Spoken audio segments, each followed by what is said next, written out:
create an annotated bibliography. I'm only asking you to find one source because this is just a skill building activity. But you have to use a peer-reviewed or academic article from the SUNY Suffolk databases. So the first step, go to the college's homepage, quick links, library, databases, and then you have some choices to make. These three are very large general databases that you're welcome to use. You could also go more into the subject databases if you have a specific subject you're looking at. I would like to show you how these three databases are all going to give you different results based on the information that they have. This is a little bit different than what we're used to. We're used to, no matter what web browser or search tool we use, we're used to getting more or less the same results. So I'm going into this database, and the topic I'm writing about is school dress codes.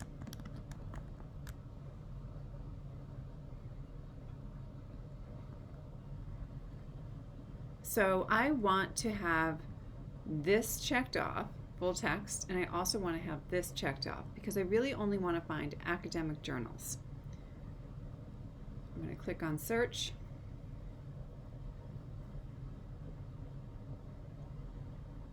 And a number of items come up. I can limit the search. I really only want them from the year 2000.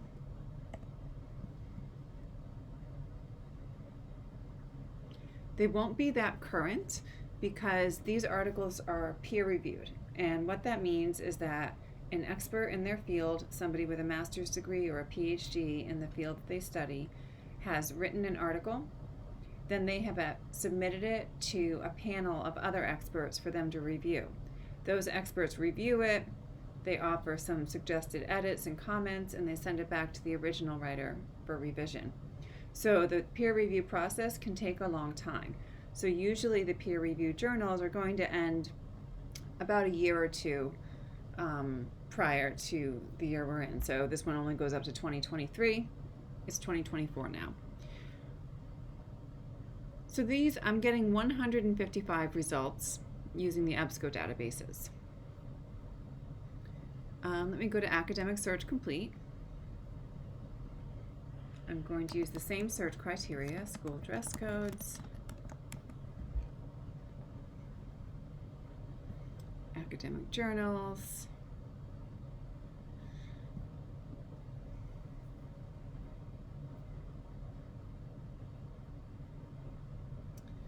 all right, you can see I only have 39. So if I change the date, now I only have 34. And you can also see the results are different. So when I go to Academic 1 file, I'll put in the same search criteria.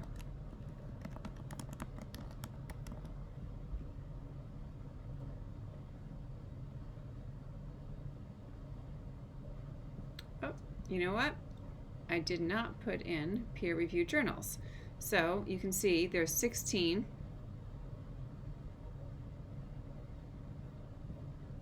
And let's change it to peer-reviewed. And now there's only 9. So depending on the journal you use, the results are going to be different. So if you don't find a result that you want in one journal, go to a different journal. I am going back to this first one, and I am interested in finding articles that talk about how school dress codes are often biased against girls.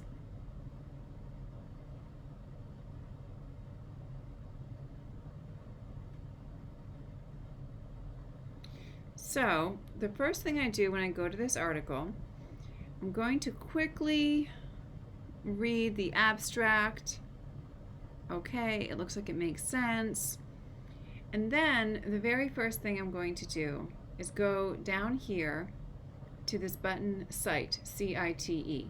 In different databases, it's in different places. Sometimes it's up top, sometimes it's on the left, but it's always here. Before I even read it, I'm going to click that, and I'm going to scroll down to MLA. I'm going to copy this over.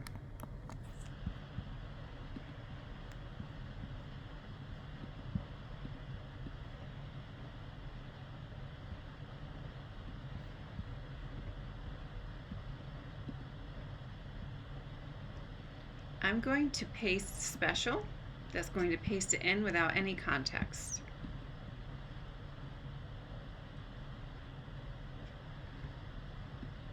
I'm going to have to go back and forth and see, okay, so this was italicized, and the title of the journal was italicized, and of course the title of the database. So I want to make sure to put those back in.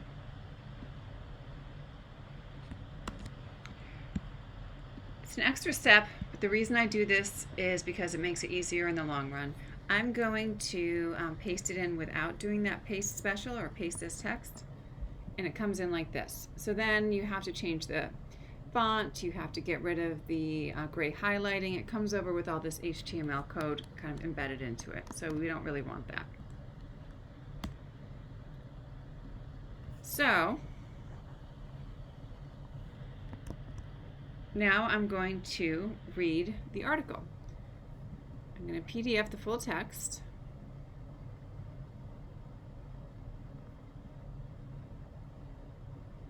And the information that you get on these databases, it's better than information that you can get online. Sometimes you can find academic articles online, but oftentimes you can't. Oftentimes there's a paywall. And just by being a student, you get access to all of these databases. The college pays for them. And they're pretty much the same at any college you go to in the United States. They're the same at bachelor's programs, master's programs, doctoral programs. So once you learn how to use these databases, then you can take that skill and transfer it to many different places. So if you're at home, unless you're logged into the library, you won't be able to access this. You can log into the library using your banner login, and you'll be able to access it fine. Okay, so the first thing you do, you're going to read these a little bit differently than you read the newspaper articles that we summarized for the last assignment. You can tell up here that it's much longer than the newspaper articles. This is 21 pages. And the first thing I like to do is just scroll through and see what I'm dealing with.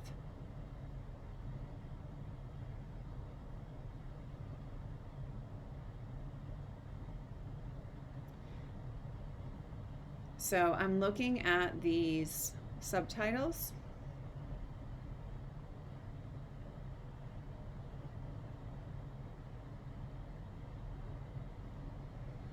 And these subtitles are telling me what the sections are about. So before I even start reading it, I'm going to decide which section is going to be the best for me. Usually at the end, there's a conclusions or a results section, and that's usually the one that I want to read in addition to the introduction. So I'm continuing to scroll through. The thing to bear in mind about these articles is because they are academic articles and they're peer-reviewed articles, they are written by people with advanced training in these fields, and they're written for other people with advanced training in these fields. So you're going to come into contact with articles that you might feel like you don't understand. And that's part of the assignment, is to find an article that's peer-reviewed and to learn how to get some information from it without necessarily reading it closely or being able to understand everything in it.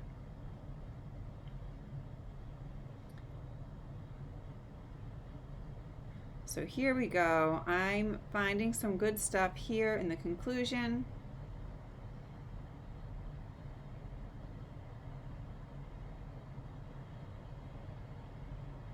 And I'm going to read through.